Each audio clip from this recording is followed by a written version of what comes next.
Hey everyone, welcome back to our channel. Today, I'll be going over how to use Google Bard to get relationship advice. So let's get started. To begin, open your browser and head over to bard.google.com. If you're not logged in yet, make sure to do so to get the most out of your experience. Think of Google Bard as your personal confidant or a savvy relationship consultant.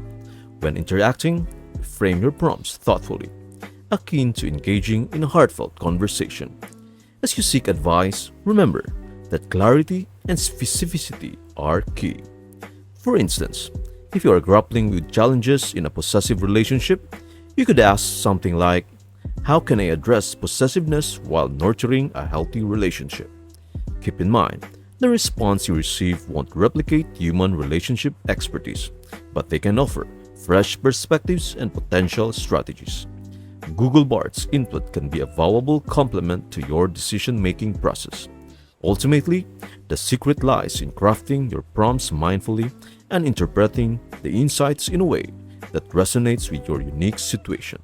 With Google Bard by your side, you are ready to approach relationship dilemmas with renewed insight. Let's explore and enhance those relationships together.